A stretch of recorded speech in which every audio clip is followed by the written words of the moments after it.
So you've started intuitive eating, and well-meaning people in your life have started saying things like, I'm just concerned about your health. I am worried about your weight. That's too much food. So in today's video, I have some solidarity for you and some helpful tips to help you navigate intuitive eating when others don't support or understand. Because it hurts when those that you love say things like that. I'm Laura Cragun, and I'm an intuitive eating and mental health coach for Latter-day Christian women. And I have my own workbook, course, and coaching program to help you reduce your stress and eat intuitively. And if you like my content and you want to support my channel, I'd really appreciate it if you would like this video and subscribe. It really helps me move this forward. So now let's get on to the juicy stuff. So let's start from the beginning and paint a picture of what life really feels like for you right now. You are so excited you have found intuitive eating. You are finally eating things that you haven't in the past, and it feels so liberating, and you want the whole world to know about it. Your friends, your family, your spouse. You can finally see through the mud of all the crazy things that diet culture has taught you. And now you can't unsee it, and you can see how messed up it all is, but you feel good in your heart knowing where you at, and you accept your body, and you're starting to make some great strides with your health. But people may have these concerns about you. They are nervous about your food choices. They are nervous about your health and that you're gaining weight. They also may be nervous that you don't have much in common with them anymore. If this sounds like you, tell me in the comments below. I want to get us more of a conversation flowing of what this is really feeling like for you right now. Who is giving you a hard time about intuitive eating, and what are the things that they're saying? So I know exactly where you're at, and it's really conflicting because you love it so much, but you also have this other side of everyone telling you that maybe you're not doing the right thing. But you need to stick with your own intuition and follow with what's right. Let me tell you my story about my husband and I, the hardest part of all for me when I started intuitive eating. So my husband and I loved being healthy and doing all the things together. We would work out together. We had this common shared interest, and that's what we started from early on in our marriage. He is also a personal trainer on this side and had been doing that for years as well. We would go to the gym together. We would start new diets. We would restrict certain foods that we thought were bad in our house. We didn't have kids at the time, so we were really gung-ho. We were able to put that effort towards those goals. But it still did continue after we had kids, all up until we had 3 little kids.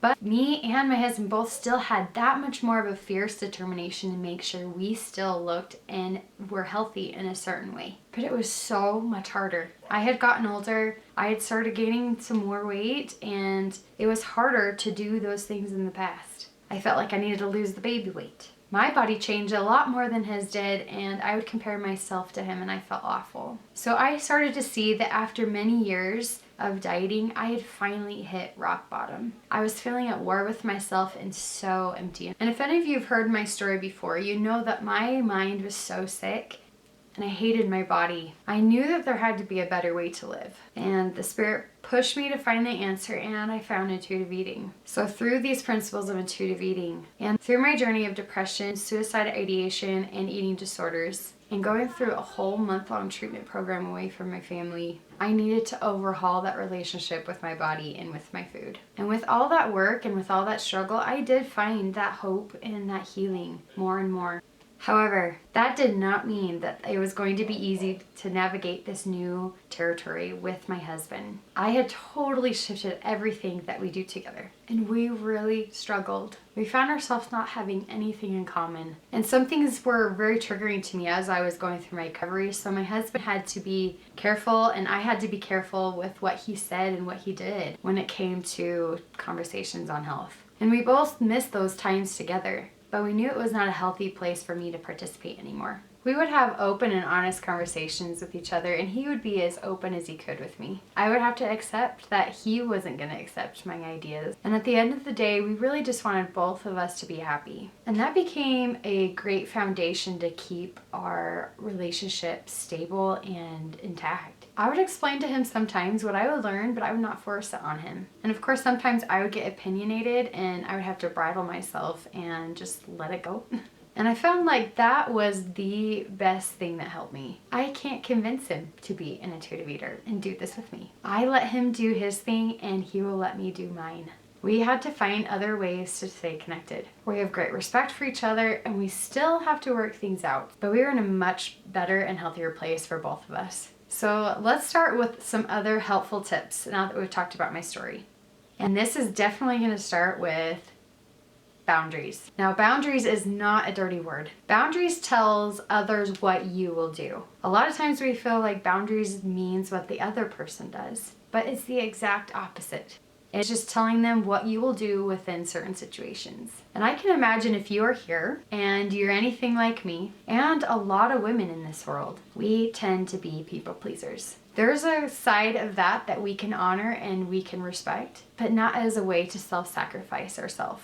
So one boundary you can set first is you get to choose what you do with your body. You feel like intuitive eating is right. You don't want to feel like your body and your whole lifestyle of health is something that you worship in your life and you give all your time to. You don't want to do that anymore. This is also a conversation between you and God in a way that you can let God prevail in your life. And you get to choose what to believe in that body of yours. Number 2, as a second boundary you can have, is you will not participate in body bashing or diet talk. And this will be hard because this is a lot of how women bond a lot of the time. Or like I said, with my spouse. It might be the case in your family and different family members that you connect with on that. And number 3, you're going to find ways that you're going to participate or not participate now going forward with working out or having healthy lifestyles with them. You may or may not work out with them. You may or may not do that healthier lifestyle thing with them. You just need to keep your ground and figure out what is going to be best for you on this new journey that you are on. And keep that ground on what you decide in a gentle and respectful way. Here are some of the things you can control. Your priorities, how you spend your energy, your time,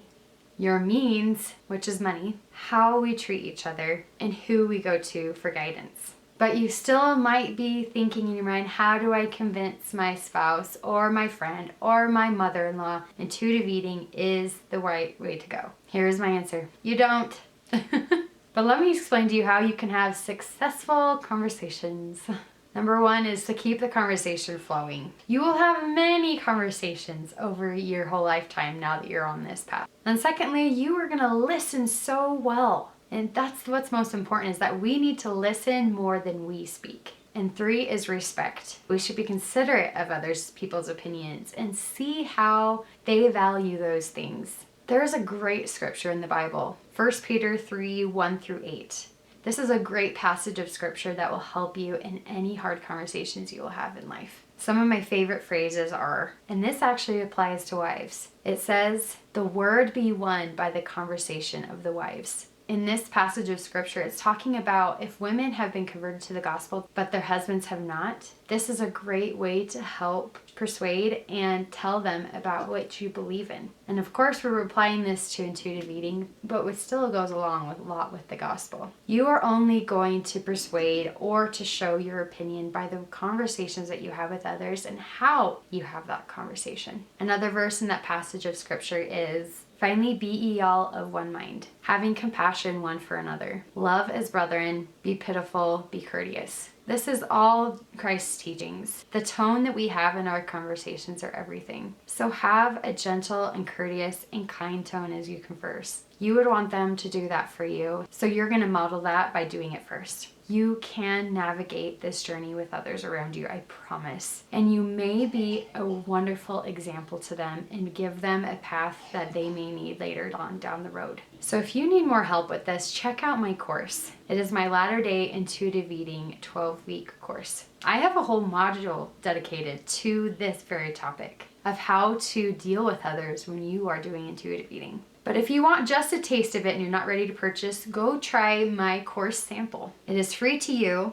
and you can find that in the link below, or go to my website. Also, join the waitlist for my group coaching program. This is going to be my pilot program. This is my first time doing group coaching, and I'm so excited to create more of a community in all this. It is going to be called my Latter-day Intuitive Eating 12-week group coaching program. It includes 12 community calls through Zoom, a private Facebook community, access to my robust course to implement intuitive eating into your life, the program workbook, email support from me personally, and bonus lessons such as this one we have talked about today. You can check that out at my website. And if you like this video, watch my previous video where I debunk 3 myths of intuitive eating, such as if I let myself go and eat whatever I want, I won't stop. Have you ever thought of that? But thank you for watching today, and I will see you next week. Bye.